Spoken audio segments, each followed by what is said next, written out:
Okay, yan. At ito nga mga kaibigan, ang ating pag-uusapan sa ngayon, itong muling paghaharap nito pong kampo ng Digamo at Tibes. Pero bago po yan, ay welcome back muli dito sa Rapido TV. At kumusta po ang lahat na may nasa mabuti pong kalagayan at ingat po tayo palagi kung saan po tayo naroroon. At ito nga mga kaibigan, sa balita na ito ay mismong galing po kay Mayor Janice Digamo na ngayon pong darating na special election ay mayroon din po na tatakbo sa side ni Tibes at siyempre dito po sa mga Digamo. Kaya ayan, at panoorin mo natin ang video nito para malaman po natin ang buong detalye. Good po, Mayor. Nice to have you back. Oo. Yung, Good afternoon po. yes. Yung sabi nyo nga kanina, kasi ganun talaga sabi nga ng COMELEC, di ba parang nag-agree na for an election, Yung sabi nyo, dalawa yung tatakbo na side ni ex-Gov Digamo. Sino ho yung dalawa? Pwede ho bang malaman kung sino? Hindi, i-ano muna natin, sige. hayaan muna natin na makapag-usap ang lahat. I would rather na sila muna mag-uusap-usap at kami muna, pag-usapan muna namin. Basta ang concern ko lang talaga, Dapat anyone, because both these people naman, they are good people and they have been a big help to the governor when he was alive and when he was struggling sa mga challenges ng governor. And ayoko naman na mapunta tayo sa point na magi-endorse tayo ng isa sa kanila. O mga ganun. Oo. Kaya inihintay ko lang talaga na there should only be one in the team who will run opposite whoever they might feel. Okay. Pat?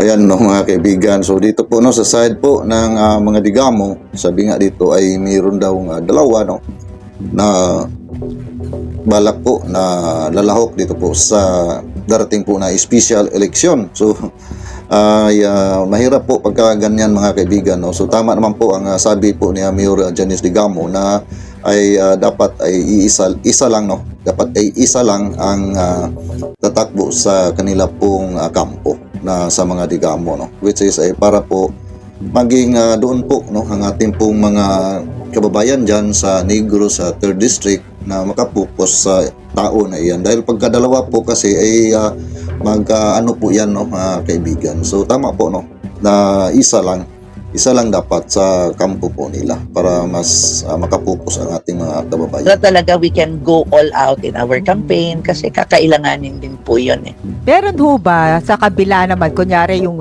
nagpapakita ng interest na lumaban sa posisyon ni ex-Congressman Teves, sa side naman ng mga Teves? Meron din. Ay, meron yan. Anako. Meron yan, ma'am. Kami, in our belief, they will not take this sitting down. Yeah. If you will study the nature of businesses that they have, it would always require power. Kaya alam namin yan na they will really field someone and do their very best also to retain the position to whomever they would endorse. Kaya nakikita namin na hindi talaga maganda na watak-watak yung sa team ni Governor. There has to be only one candidate that we will be fielding. Yeah.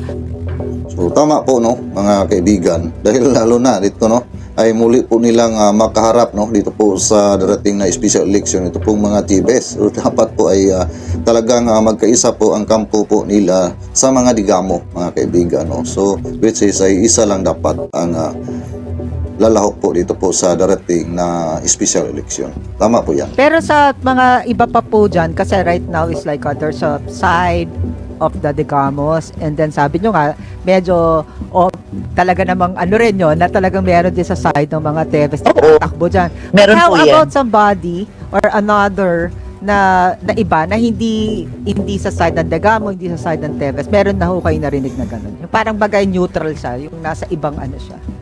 Parang wala pa naman po. Talagang it will be Teves Digamo again if ever. Wala pa naman po, but it is very easy to tell this one is malalaman po talaga kaagad. Pero so far yung sabi mo na neutral na yung parang wala wala pa kaming naririnig. Yung mga naririnig naman namin mostly are really aligned with them. and are vocal and strong supporters of their administration. The same also with us, yung mga kagrupo na rin namin na pag siya yung tatakbo, alam ka agad na sa team ni Digamo yan o sa Yes. team ni Teves yan, ganyan. Oo. Si Congressman Teves po, no, according to sa side natin ng government, prosecution, umabot na po ng 31 cases ang na-file as of Dami na. today, no? Kasi nadagdagan pa ho di ba? Yes po, yes po. 29 yung nadagdag sa dati 3 ngayon 31 na. So ganun nung karami plus the factor of course na is already proclaimed as a terrorist under the anti-terrorist law. Yung kayo ho ba ay may nakikita pa na mapapauwi mismo si ex-Congressman Teves para harapin ang mga kaso niya? Meron ho ba kayong nakikitang ganon na maaari na siyang makauwi or lalo na parang tatingin Tingin ko po, tingin ko talagang magdo-double time ang government to look for him this time.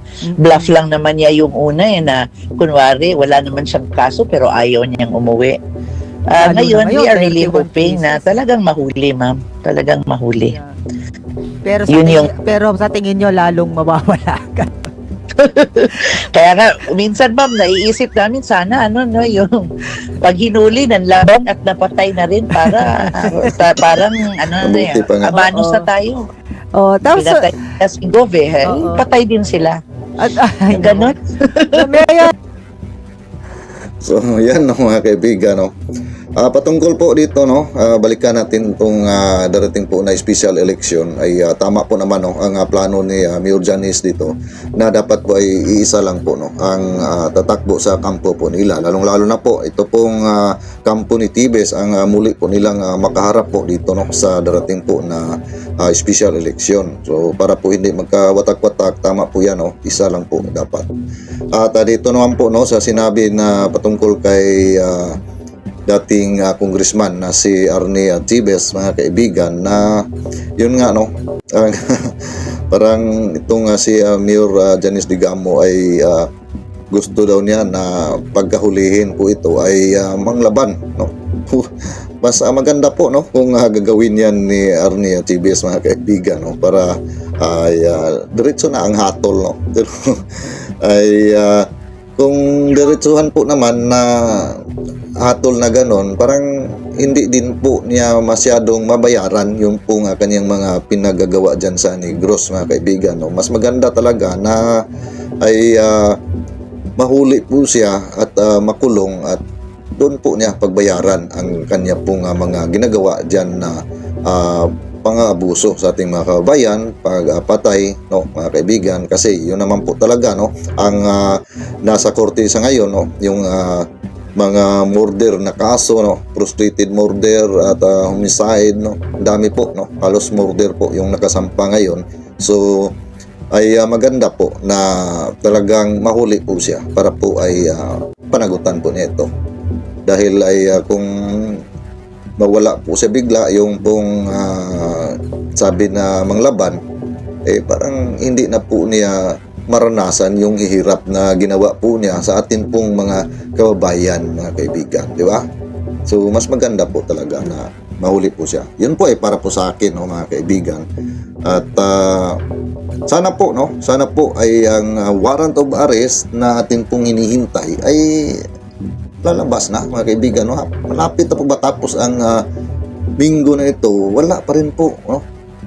Malapit na matapos ang linggo na ito, wala pa rin pong lumalabas na warrant of arrest, no, mga kaibigan. At patungkol pa rin po doon sa kaso ni Henry Tibes at sa mga anak ni Arnie na yung pong sa illegal possession of firearms at saka sa explosive, mga kaibigan, ay wala pa din pong resolusyon na lumalabas, no, mga kaibigan. So ang dami po, no, ang dami po na mga kaso na hindi pa po naiakyat sa korte na haharapin po nito pong mga Tibes, mga kaibigan, no. So alam ko po, no, na marami po tayong mga kaibigan, kababayan na ay parang nainip na rin po sa ginagawa. Maraming ang mga nagkukumin sa atin dyan na pagka mahirap lang daw ay halos hindi na nga abutan ng isang linggo, huli ka agad, di ba mga kaibigan? Which is ay totoo naman po yan, no? At sabi ko nga ay mayroon naman pong due process na sinusunod, pero yun nga, no, ang sagot po ng ating ibang mga kaibigan, mga kababayan, na pagka may pira, may due process. Pagka walang pira, walang due process. Which is ay totoo naman po yan mga kaibigan. Dahil marami po tayong mga napanood, no, na mga walang kakayanan. Bigla na lang pong dinadampot. Diba? Nasaan po ang due process dyan? So kaya ayan po, no, ang natatak po sa ating pong mga isipan na pagka wala pong kakayanan ay parang wala din pong due process. So, totoo po yan, no? Hindi po natin yan maipagtanggi. Kaya ay yung mga nagko-comment po sa atin mga kaibigan ay hindi po ako makasagot na yun nga, dahil ay totoo naman po ang sinasabi po nila dahil marami na nga nangyayari na gano'n, di ba? So, kaya ay dito po, no, sana po ay i-focus po nila ito pong ginagawa po nila, no, na pag-akyat yan sa korte sa kaso ni Arnie Tibes at ilabas na po yung warrant, no. Kung nadala na po yan dyan sa korte, ibig sabihin mayroon na po yung probable cause, di ba? So may probable cause, dapat po ay madaliin na po na ilabas yung warrant, di ba mga kaibigan? So yun po ang hinihintay po, no, ng ating mga kababayan. Dahil ay ang iba nga, sabi ko nga, ay nainip na dahil ay matagal daw ang ginagawa po na proseso dito pong nangyayari po sa Digamo case at sa iba pang kaso na kinaharap po nito nga si Arnie Tibes. So tama po naman, no, ang mga kuminto ng ating pong mga kababayan, mga kaibigan, lalo na po sa mga viewers po natin, di ba? Dahil ay ilang bulan na po ito, di ba? Matagal na rin po, mga kaibigan, no?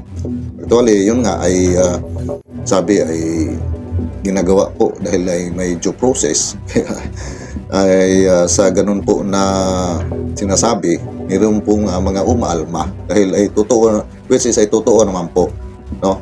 Hindi po natin yan ipagtanggi dahil ay talagang nangyayari po yan. Marami po tayong mga napanood na mga walang kakayanan na wala na pong ginagawa pa na mga due process. So, okay, ayan mga kaibigan, no, hanggang dito lang po muna tayo. At kung ano man po, no, ang inyong masasabi dito po, no, sa mga sinasabi ni Mayor Janice patungkol sa darating po na special election at yung po patungkol kay Arnie Tibes, so i-comment na lang po sa ating comment section mga kaibigan.